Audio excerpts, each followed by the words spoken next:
Oh, where are they? I'm sure I left them here somewhere. Oh, I don't know where they are.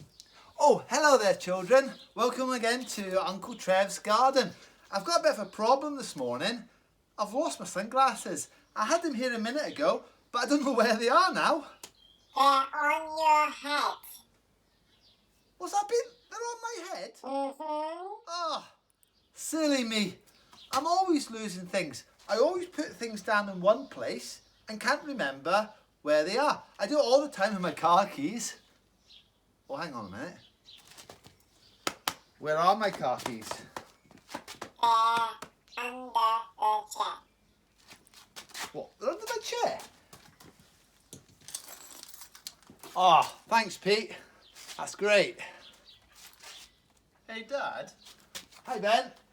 do you know where the TV remote is? I can't find it. The TV remote. Oh, I don't know where it is. The last person who was watching TV was Pete. Pete, you were watching CBeebies yesterday. Where's the remote? I can't remember. Ah. Check Pete's chair. It may have fallen down the side of the chair, Ben. Okay, thanks Dad. Thanks, Ben. Now, last week we were down at Ogmore, weren't we? And we were discussing a lost sheep.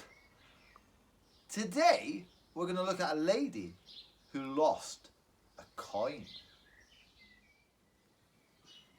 There was once a woman who had 10 silver coins. We'll call her Hannah. Now, these 10 silver coins were probably a wedding gift from her husband. They would have been on a nice chain that would have gone around her head like this. Oh, I'll tell you what, let me show you.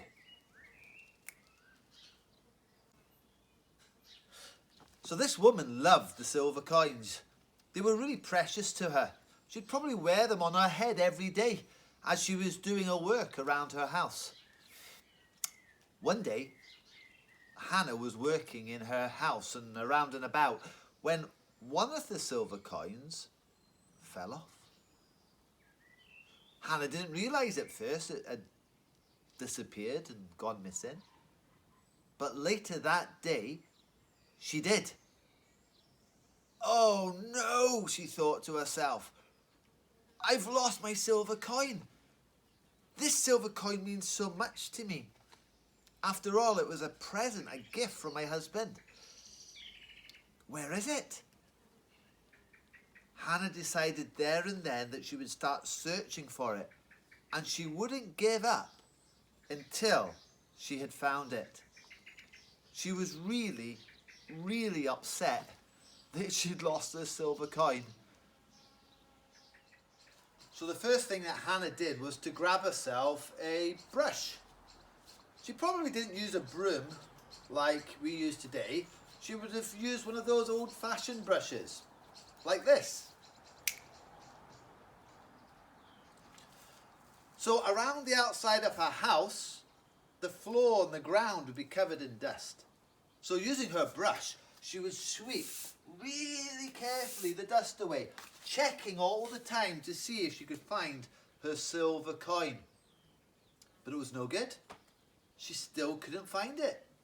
So she decided to put her brush away and she'd retrace her steps. She'd go back through the day. What did I do first? What did I do second? After I cooked the dinner, what did I do?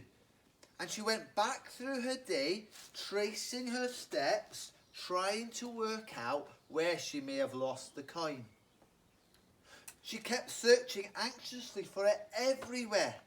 She would even get down onto her hands and onto her knees, and she'd be looking in all the little nooks and crannies, moving the dust away with her hands, trying to check really carefully to see if she could find the silver coin.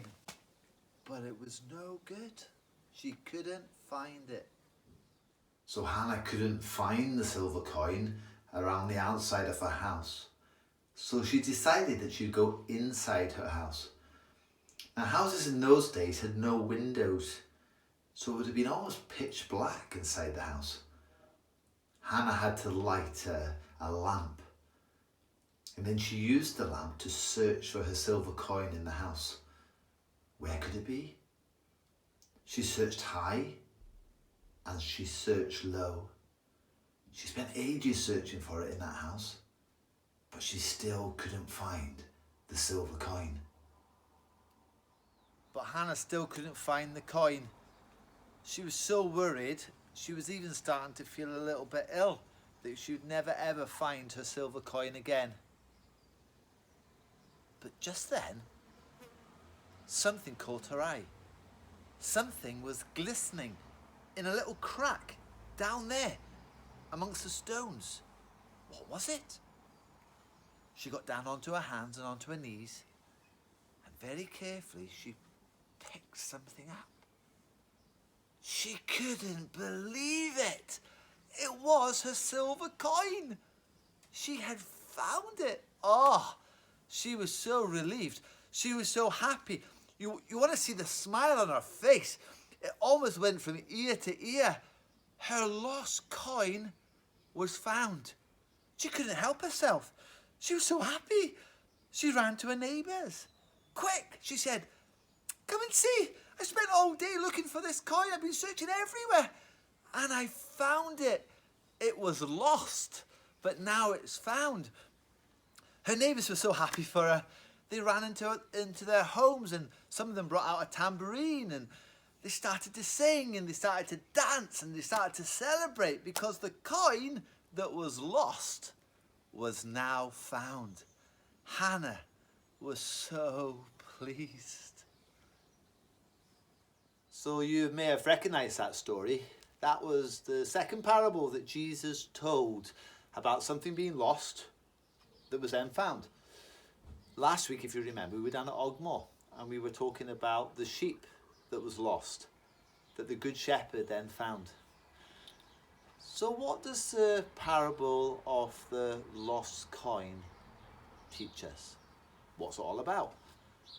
Well, it carries exactly the same message as last week, that God is really concerned about the lost. In fact, that's why Jesus came into the world. Jesus came into the world to seek and to save those that are lost. At the end of the parable, we have a lovely picture, don't we? It's almost like a party in heaven. The Bible tells us that every lost person who is found by God is celebrated in the presence of the angels in heaven. Can you imagine almost like a party in heaven with the angels and God celebrating a lost person being found?